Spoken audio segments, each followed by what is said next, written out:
بسم اللہ الرحمن الرحیم۔ سورۃ الاحزاب کی فضیلت اور 3 زبردست وظائف۔ السلام علیکم ناظرین، آج کی ویڈیو میں ہم بیان کریں گے کہ آپ کس طرح اپنی زندگی کے مسائل کا حل قرآن کریم کی عظیم ترین سورۃ الاحزاب کی بدولت فوری طور پر کر سکتے ہیں۔ مگر اس سے پہلے ہم اس سورہ کی شان قرآن کریم کی روح سے بتا رہے ہیں۔ سورۃ الاحزاب مدنی سورت ہے اور اس میں 73 آیتیں اور 9 رکوع ہیں۔ اس مبارک سورت میں 3 اہم واقعات کو بیان کیا گیا ہے۔ پہلا واقعہ غزوہ احزاب جو شوال 5 ہجری میں پیش آیا، جب مشرکین مکہ نے مسلمانوں سے جنگ کی ٹھانی۔ ابو سفیان نے قریش اور دیگر قبائل حتیٰ کہ یہودیوں سے بھی لوگوں کو جنگ پر راضی کیا اور اس سلسلے میں کئی معاہدے کیے اور ایک بہت بڑی فوج اکٹھی کر لی۔ مگر آپ صلی اللہ علیہ وآلہ وسلم نے حضرت سلیمان فارسی کے مشورے سے مدینے کے ارد گرد خندق کھدوا دی اور مشرکین مکہ ان کا کچھ نہ بگاڑ سکے۔ خندق کھودنے کی یہ مثال عرب میں پہلی مرتبہ تھی۔ 1 ماہ کے محاصرے اور اپنے بے شمار افراد کے قتل کے بعد مشرکین مایوس ہو کر واپس لوٹ گئے، اس لیے اسے غزوہ خندق یا جنگ احزاب کہا جاتا ہے اور اسی مناسبت سے اس سورت کا نام سورۃ الاحزاب رکھا گیا۔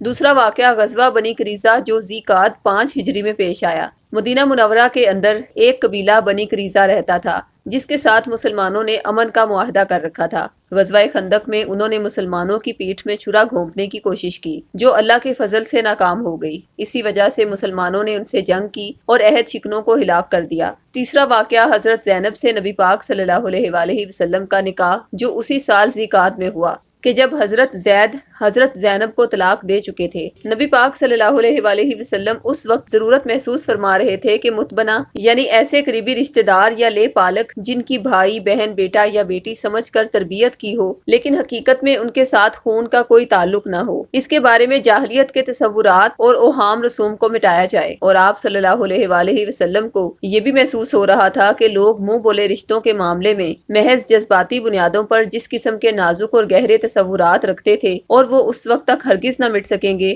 جب تک آپ صلی اللہ علیہ وآلہ وسلم خود آگے بڑھ کر اس رسم کو نہ توڑ دیں۔ لیکن آپ صلی اللہ علیہ وآلہ وسلم اس بنا پر سخت متردد تھے کہ اگر اس موقع پر آپ صلی اللہ علیہ وآلہ وسلم نے حضرت زید کی مطلقہ بیوی سے نکاح کیا تو اسلام کے خلاف منافقین اور یہود و مشرکین جو پہلے ہی سے ایسے کسی موقع کی تلاش میں رہتے تھے ہنگامہ کھڑا نہ کر دیں۔ تو اس موقع پر اللہ پاک نے سورۃ الاحزاب کی 36 سے 48 کی آیات نازل کی جس میں ان تمام اعتراضات کا جواب دیا گیا ہے جو مخالفین کی طرف سے اس نکاح پر کیے جا رہے تھے۔ اس کے علاوہ اس صورت میں طلاق کے قانون کی ایک دفعہ بیان کی گئی ہے اور مسلمان عورتوں کے لیے پردے کے احکامات واضح طور پر سمجھائے گئے ہیں کہ جب وہ گھر سے باہر نکلے تو پردے کا خاص اہتمام کیا کریں۔ ناظرین، حضرت امام جعفر صادق علیہ السلام نے فرمایا کہ جو کوئی بھی سورۃ الاحزاب کو خواب میں تلاوت کرے یا سنے تو اس کا مطلب ہے کہ وہ شخص حق پر چلے گا اور باطل سے پرہیز کرے گا اور اللہ پاک اس کو عذاب قبر سے محفوظ رکھیں گے۔ ناظرین، سورۃ الاحزاب سے آپ کی زندگی کے بہت سے مسائل فوری حل ہو سکتے ہیں، جیسا کہ اگر کسی لڑکے یا لڑکی کی شادی میں بے حد دشواریاں ہوں اور کسی طرح سے رشتہ طے نہ ہوتا ہو اور اگر طے ہو بھی جائے تو بغیر کسی وجہ کے ختم ہو جاتا ہو تو ان کو چاہیے کہ سورۃ الاحزاب کو 21 روز تک تلاوت کر کے اللہ کے حضور دعا کریں۔ انشاءاللہ اس مبارک سورت کی برکت سے 21 روز میں رشتہ طے ہو جائے گا اور کسی طرح کی کوئی رکاوٹ پیش نہیں آئے گی۔ اگر 21 روز کے اندر رشتہ یا شادی طے نہیں ہوتی تو ایسی صورت میں سورۃ الاحزاب کو مشک، عنبر، عرق گلاب اور زعفران کی سیاہی سے ایک سفید کاغذ پر اعداد کی صورت میں تحریر کریں اور اس کا تعویذ تیار کر لیں اور پھر یہی وظیفہ اس کے تعویذ پر کریں۔ انشاءاللہ اس عمل کی برکت سے شادی یا رشتے میں ہر قسم کی رکاوٹ ختم ہوگی اور جلد شادی ہونے کے امکانات بننے لگیں گے۔ اگر کوئی رزق میں کمی کی وجہ سے پریشانی سے دوچار ہے، کبھی کاروبار نہیں چلتا، جاب میں ترقی نہیں ہوتی یا پھر جاب ہی نہیں ملتی اور گھر سے خیر و برکت جیسے ختم ہو گئی ہو تو ایسے میں سورۃ الاحزاب کا وظیفہ اس کے تعویذ پر کریں اور تعویذ کو بحفاظت گھر یا کاروبار والی جگہ پر لگا دیں۔ انشاءاللہ غیب سے مدد ملے گی اور رزق میں اتنی وسعت اور برکت ہوگی کہ آپ دنگ رہ جائیں گے۔ اگر میاں بیوی میں کسی بات کو لے کر ناچاکی ہو گئی ہو یا ان میں ہر وقت کسی نہ کسی بات پہ ناراضگی رہتی ہو تو سورۃ الاحزاب کو روزانہ 7 روز تک پڑھ کر کسی میٹھی چیز پر دم کر کے ان کو کھلایا جائے تو ان میں ایسی مثالی محبت قائم ہو جائے گی کہ دیکھنے والے ان پر رشک کریں گے۔ اگر آپ کو تعویذ خود تیار کروانے میں کسی بھی قسم کی دشواری ہو تو آپ سورۃ الاحزاب کا تعویذ ہمارے روحانی سینٹر سے بھی بطور 1400 روپے ہدیہ یا پھر عہد کے ذریعے فی سبیل اللہ حاصل کر سکتے ہیں۔ تعویذ منگوانے کے لیے اسی ویڈیو کی ڈسکرپشن میں دیے گئے فون نمبرز پر رابطہ کریں۔ شکریہ، اللہ حافظ۔